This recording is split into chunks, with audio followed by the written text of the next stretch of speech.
The morning in Maplewood, a small town in North Carolina, was peaceful. Melissa Wilson took a sip of coffee before putting on her pharmacy coat, squinting at the autumn foliage visible through the window in her backyard. The golden fall sunlight gently touched her brown hair. "Caitlyn, breakfast is ready," Melissa called toward the stairs. "You'll be late." Footsteps could be heard from upstairs, and 16-year-old Caitlyn came running down. Her long blonde hair was neatly styled despite the morning rush, and her uniform blazer was perfectly ironed. "Morning, Mom," Caitlyn kissed her mother's cheek and reached for the toast and orange juice on the table. "Has Dad already left?" Melissa hesitated for a moment, then smiled lightly. "Yes, he said he had an early meeting. He seemed to have worked late last night, so I let him rest this morning." Caitlyn didn't say anything, but her blue eyes reflected doubt. She had recently begun to notice the tension between her parents. Melissa didn't miss her daughter's expression. She came closer and placed a hand on Caitlyn's shoulder. "It's all right. Dad's just busy. His new project is demanding." "Mom, I'm not stupid," Caitlyn said quietly. "I know Dad's been acting strange lately. He comes home late and hardly talks to us." Melissa took a deep breath. She didn't want to worry her daughter, but Caitlyn was no longer a child and was keenly aware of the changing atmosphere at home. Greg had once been a husband and father who cherished his family. Despite his busy days as an executive at a construction company, he always made time for family on weekends and never missed cheering at Caitlyn's soccer games. But everything had changed in the last few months. Greg's homecoming times grew later, and he increasingly stayed out late citing work engagements. Melissa could sense another man's shadow lurking behind him. "Let's all have dinner together tonight," Melissa tried to sound cheerful, but her voice trembled slightly. "I'll make Dad's favorite lasagna." Caitlyn gave her mother a small smile at the effort, but her eyes were clouded with sadness. "Okay, Mom. I'll come home early after my after-school club." Melissa drove her daughter to school, then headed to Healthy Life Pharmacy in the town center. This pharmacy, where she had worked for 15 years, was like a sanctuary for her. Here, she was a respected professional with an important role in protecting the community's health. Today would be another busy day. That was a good thing. When immersed in work, she had less time to think about her home problems. "Morning, Melissa," her colleague Betty greeted her cheerfully. However, she quickly noticed Melissa's tired expression and frowned with concern. "Couldn't sleep again?" Betty had been Melissa's best friend for 20 years, since their nursing school days. She worked at the pharmacy reception and knew all about Melissa's domestic issues. "Yes, a bit," Melissa answered while putting on her white coat. "Greg was late again last night. He came home at 3 a.m. smelling of alcohol." Betty made sure no one was around before lowering her voice. "Melissa, you really should confront him. You can't keep going like this." Melissa shrugged slightly while organizing prescriptions. "I'm afraid," she admitted her true feelings for the first time. "If he's with someone else." Her words caught in her throat. "You're a strong woman, Mel," Betty looked at her friend with serious eyes. "Whatever the truth is, it's better than this uncertainty. For your sake and Caitlyn's, you need to know the truth." Melissa took a deep breath and made up her mind. Tonight, when Greg came home, she would have a serious talk with him. She had the right to know if their 15-year marriage was really coming to an end, or if there was some other issue. The day at the pharmacy passed quickly, and Melissa finished work at 5 p.m., stopping by the supermarket to buy ingredients for lasagna. On her way home, she called her husband. "Greg, what time will you be home tonight?" She tried to sound cheerful. Not sure," Greg's voice sounded distant, with men's voices audible in the background. "I have a meeting with an important client. Might be late." Melissa couldn't hide her disappointment. "Please, Greg. For Caitlyn's sake. We haven't eaten as a family lately. There was a long silence on the other end of the phone, and finally Greg answered. I'll try, but I can't promise. After hanging up, Melissa gripped the steering wheel tightly. She felt something breaking irreparably inside her. Just then, her cell phone rang, displaying an unknown number. Answering, she heard a young woman's voice. This is St. Mary's Hospital. Your daughter, Caitlyn Wilson, has been in a traffic accident. Could you come right away? Deciding she wasn't in a state to drive, Melissa called Betty. Her voice shook, and she could barely form words. But Betty understood the situation and said, I'll come get you right away, don't move. 10 minutes later, Betty's car slid to a stop in front of Melissa's house. Melissa was already waiting at the doorstep, her face pale and her eyes filled with fear. Caitlyn is. She could barely squeeze out the words. It's okay, Mel. Betty grabbed her shoulders, trying to calm her. We're going to the hospital now. Take a deep breath. On the way to St. Mary's Hospital, Melissa called Greg's cell phone several times, but got no answer. He's not picking up, she clutched her phone with trembling hands. My daughter's been in an accident, and he won't answer his phone. Arriving at the hospital, a nurse from the emergency department was waiting for her. Mrs. Wilson, this way please, she guided Melissa with an efficient but compassionate manner. Your daughter is currently undergoing diagnostic tests. The doctor will speak with you shortly. Though told to sit in the waiting room, Melissa couldn't stay seated. She paced back and forth, looking out the window and repeatedly calling Greg. On the 6th attempt, her husband finally answered. Melissa. Greg's voice sounded somewhat irritated. I'm in a meeting. Greg, listen. Melissa practically shouted. Caitlyn's been in an accident. I'm at St. Mary's Hospital now. She's in critical condition. There was a moment of silence on the other end, and then came words she would never forget. I can't come right now. Greg's voice was cold and indifferent, with music and laughter audible in the background. I'm in the middle of an important party. I'll come later. A party? Melissa said in disbelief. Greg, do you understand? Caitlyn, your daughter, has been in an accident and needs surgery now. I got it. Greg's voice showed no sign of panic. But I just can't get away right now. I'll be there in 2 hours. 2 hours. Melissa's voice shook with despair and anger. Are you insane? But there was no reply. Greg had already hung up. Melissa nearly collapsed, sinking into a nearby chair. Her hands were shaking, and tears streamed down her face. Betty put an arm around her for support. He's not coming, Melissa said in a trembling voice. Says he can't because he has a party. Anger flashed in Betty's eyes. What is that man thinking? At that moment, a doctor in a white coat approached them. Mrs. Wilson, he looked at Melissa with a calm but serious expression. I'm Dr. Martin Reed, your daughter's attending physician. Melissa stood up, desperately clinging to the doctor's words. Caitlyn. How is she? Your daughter has suffered multiple injuries, Dr. Martin explained calmly but compassionately. A broken left arm, fractured ribs, and most concerningly, head trauma. The CT scan shows signs of intracranial bleeding. She needs immediate surgery.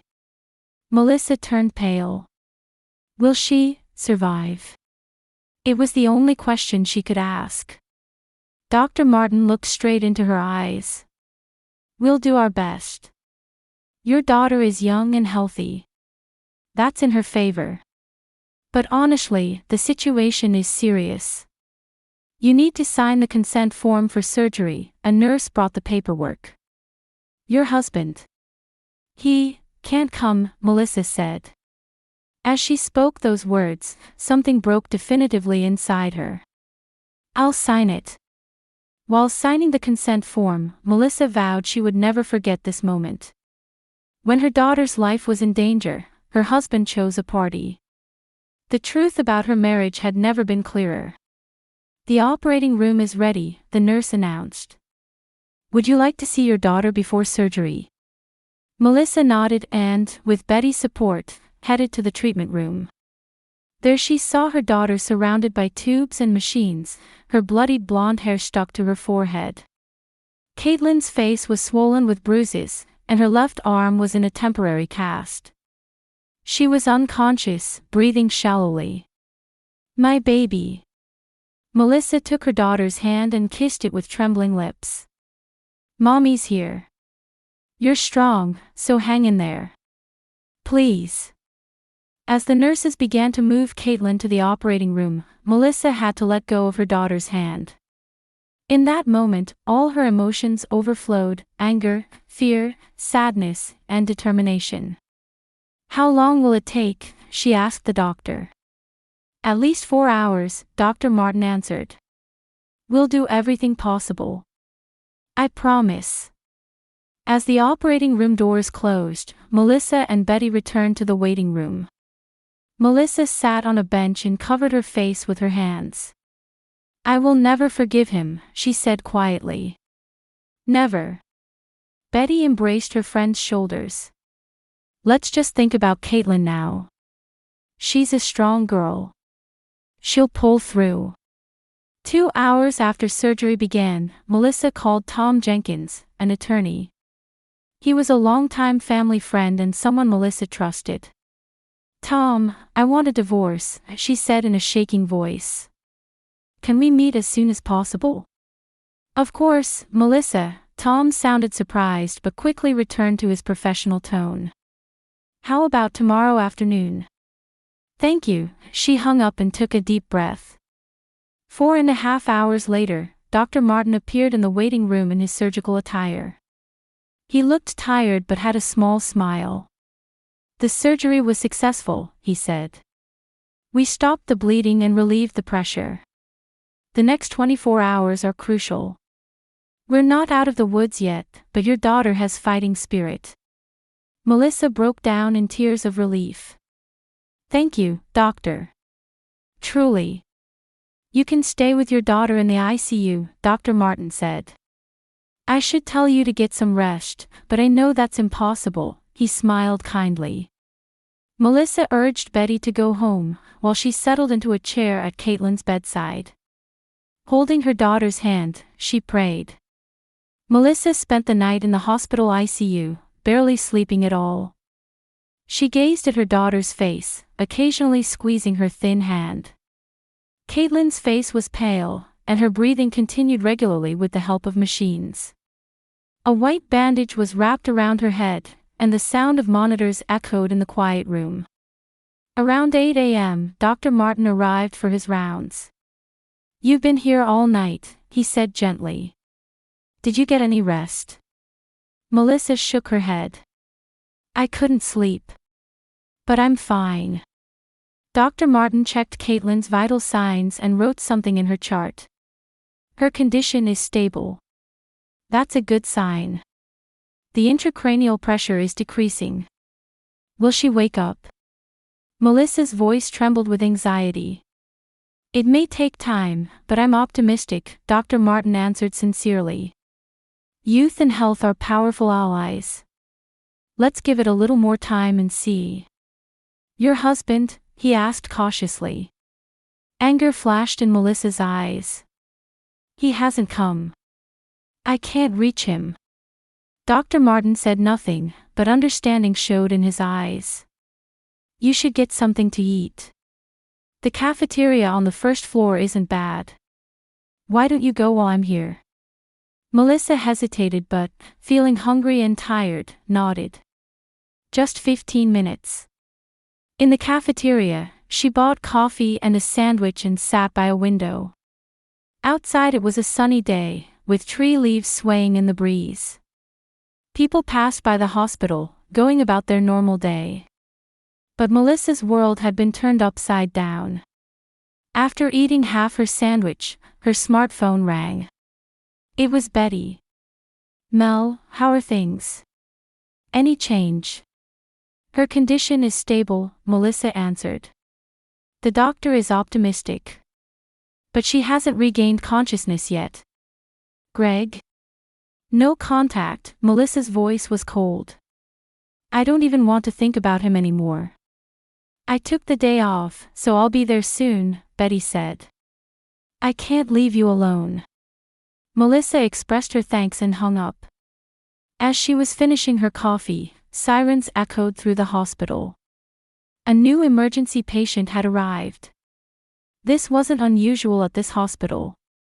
She returned her tray and headed for the elevator to return to the 5th floor where the ICU was located. When the elevator doors opened, the hallway was somewhat more crowded than usual. Nurses and medical staff were busy coming and going, and loud voices could be heard from somewhere. As Melissa walked toward Caitlyn's room, she saw medical staff bringing a patient out of the treatment room. She unconsciously stepped aside to wait for them to pass. That's when she froze. Lying on the stretcher with a bloodied face was none other than Greg Wilson.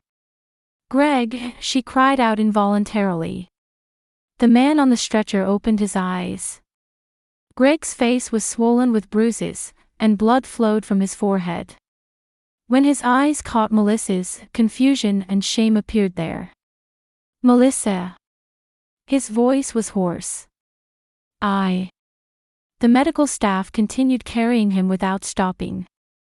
I'm sorry, but we need to examine him immediately, a young doctor said. Melissa stood stunned with confusion and shock. Greg is here. Why? Is that man your husband? One of the nurses came back and asked. Yes, Melissa finally answered. What happened? A traffic accident, the nurse said matter-of-factly. According to police, there's suspicion of drunk driving. Melissa was speechless. She couldn't understand what was happening. She slowly returned to Caitlyn's room. There was no change in her daughter's condition. About an hour later, footsteps were heard in the hallway, and Dr. Martin stopped. Mrs. Wilson, could we talk for a moment? His voice was more tense than usual. Melissa whispered, I'll be right back, to her daughter and stepped into the hallway. 2 police officers in uniform were standing a short distance away. Dr. Martin led Melissa to a quiet place, looked around, and began speaking in a low voice. Mrs. Wilson, your husband's arrival is not a coincidence. Melissa frowned. What do you mean? The doctor took a deep breath.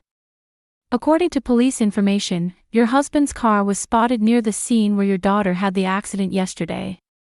Surveillance camera footage has been confirmed.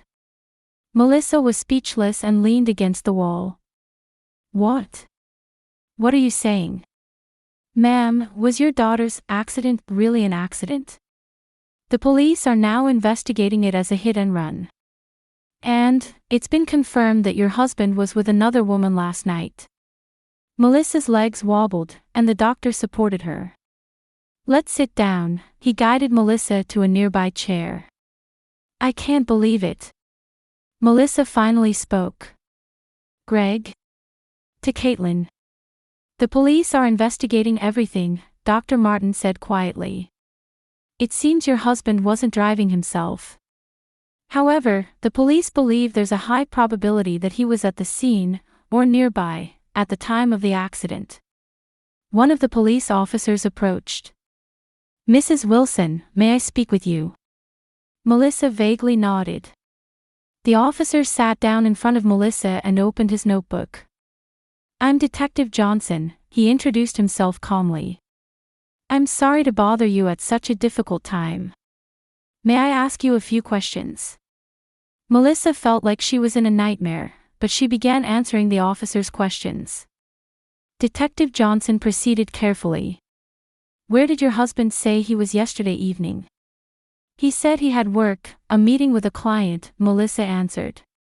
But when I called him, I could hear music and laughter in the background. It sounded like a party. Has there been any change in his behavior recently? Yes, Melissa gave a bitter smile. He's been spending less time at home, coming home late citing work. And he's been smelling of alcohol more often. The police officer nodded quietly while taking notes. Have you ever heard of a woman named Diana Morris, who is close to your husband? Melissa lost color in her face. No. Who is she? She's an accountant who has been working at your husband's company for about 3 months. She's 27 years old, the officer simply stated the facts. She is currently on the run and being sought. What? Melissa was confused. What do you mean? According to testimony, your husband and Ms. Morris were having a heated argument last night. They got into a car, with Morris driving, and left. About an hour later, that car was involved in an accident at another location.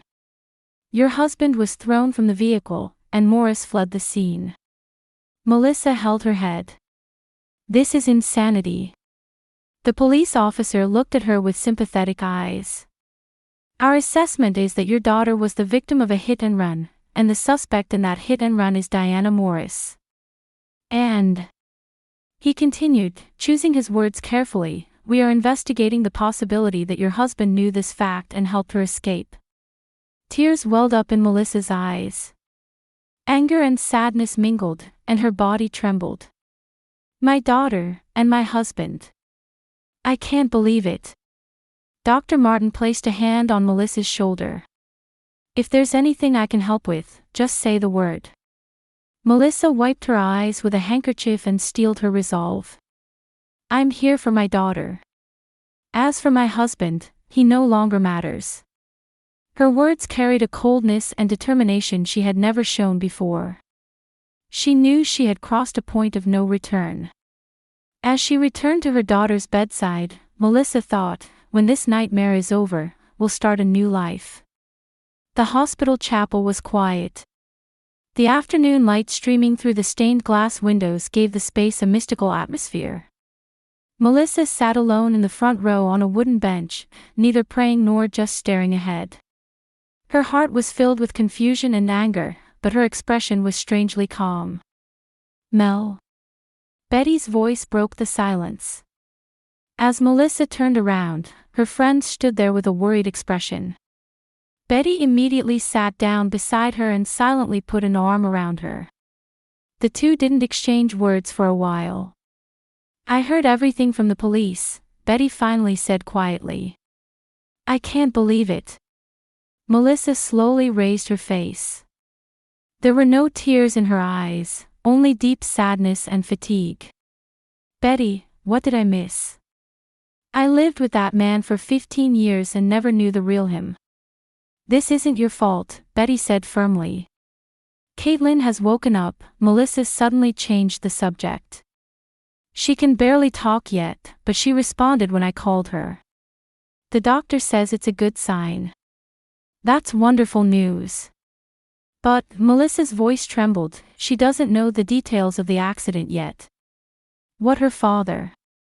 She choked on her words and took a deep breath. Betty silently squeezed her friend's hand. At that moment, footsteps could be heard from the hallway, and attorney Tom Jenkins entered. Melissa, he greeted her quietly. Do you have time to talk? Melissa nodded and stood up. Betty, could you stay with Caitlyn for a bit? The three met in the hospital cafeteria. Sitting at a corner table with few people around, Tom opened his briefcase full of documents. First, considering your emotional state, you don't have to proceed with legal matters right away, he said gently. You have the right to take time to think. No, Tom, Melissa's voice was resolute. I want to proceed right away. I don't want to remain legally bound to that man for a single day longer. Tom nodded and took out some papers. According to information from the police, the situation has become even more complicated. What do you mean? Your husband and Diana Morris weren't just having an affair, Tom explained quietly. There's evidence they were embezzling company funds. A substantial amount. And apparently, they were planning to flee to Las Vegas. Melissa was stunned. Embezzlement. Yes. The police have obtained a warrant to search his office and home. When they searched your home, they found fake passports and bundles of cash in his study. But why? Caitlyn. Melissa couldn't voice her most terrifying question. Tom continued with a grave expression. The police hypothesis is that Caitlyn may have accidentally found documents showing her father's misconduct. Or, she might have noticed something. Melissa gasped.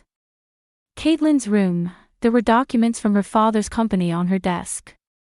I saw them last Friday when I was cleaning, but I didn't question why they were there.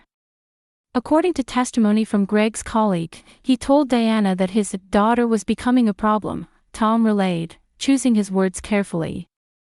And on the day of the accident, they knew the time and route Caitlyn would take home from school. You don't mean? The color drained from Melissa's face. It was planned. The police now believe that Diana hit Caitlyn in the hit and run, and Greg helped her escape as an accomplice. Afterward, they argued while intoxicated, and the two drove off. Diana lost control of the car, and Greg was thrown out.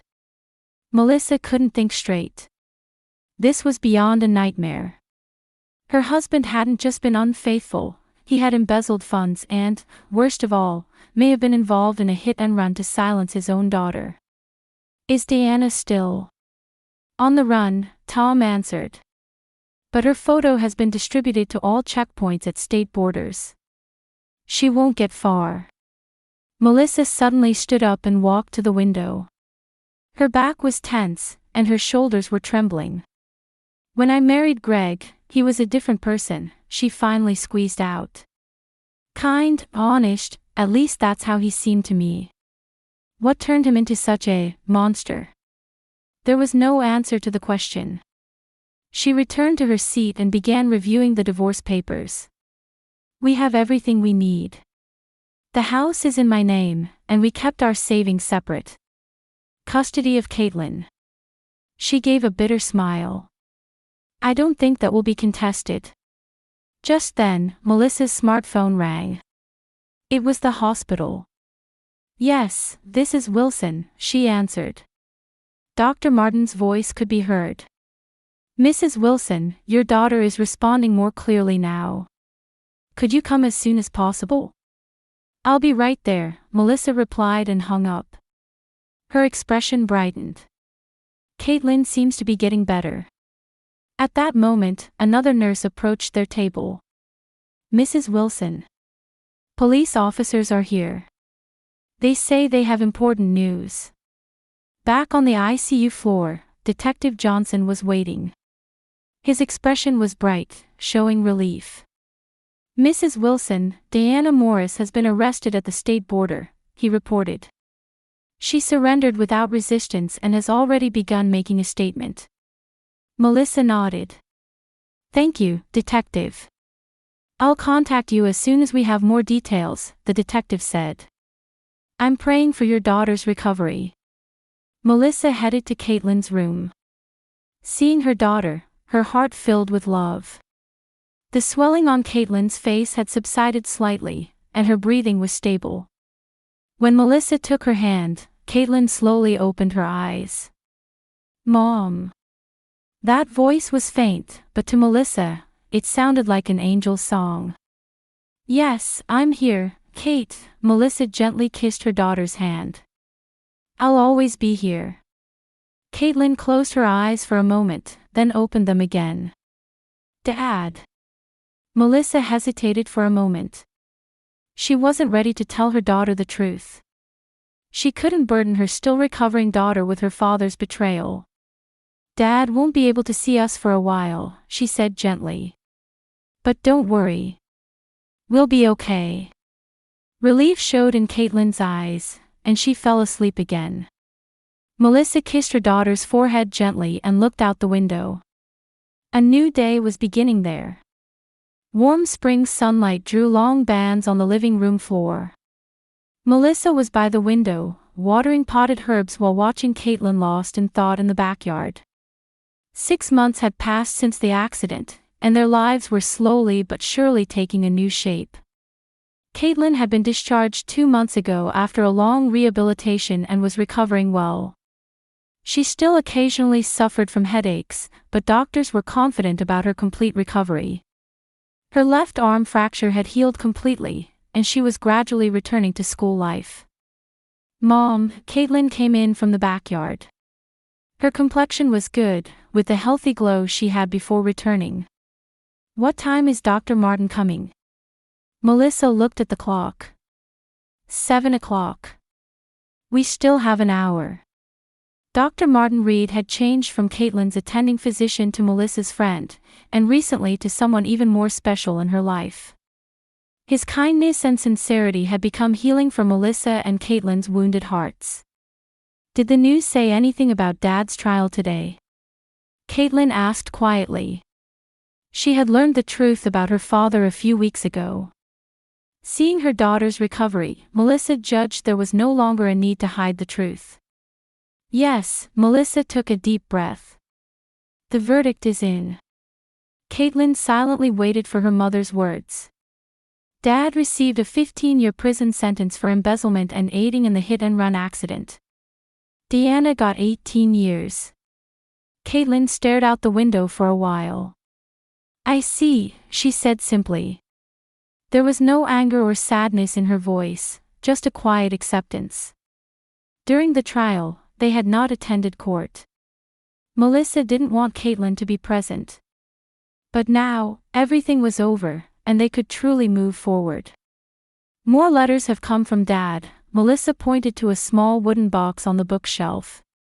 There, letters Greg had sent from prison were stored, unopened. Caitlyn stared at the box, then looked at her mother. "Do you ever plan to read them?" Melissa nodded. "When I think you're ready. If you don't want to read them, I understand that too." Caitlyn sat in a chair, hugging her knees. "It's strange. I know Dad betrayed us, but sometimes I still remember the old Dad, the one who took me to soccer practice. Was all that a lie too?" Melissa sat next to her daughter and put an arm around her shoulders. "People are complex, Kate. I think he did love us once. But people change. Sometimes they give in to temptation and choose the wrong path." The two sat in silence for a while. Eventually, Caitlyn said, "I want to read Dad's letters." Though surprised, Melissa took the box, pulled out the first envelope, and they began reading it together. It contained words from Greg acknowledging his crimes and expressing deep regret. He wasn't asking for forgiveness. He probably knew he had no right to ask for that. There was only a wish that they know the truth. After reading, Melissa told Caitlyn, "A real family isn't about blood ties, but about people who cherish and protect each other no matter what. Your father made grave mistakes, but he's still your father. However, we have no obligation to forgive his mistakes. We just have the right to move our lives forward." Caitlyn squeezed her mother's hand. "Mom, we're going to be okay, right?" "Yes, of course," Melissa gently kissed her daughter's hair. "We have each other." The doorbell rang, announcing Martin's arrival. Melissa and Caitlyn stood up, holding hands. Outside the window, the gentle light of dusk spread, seemingly carrying the promise of a new tomorrow.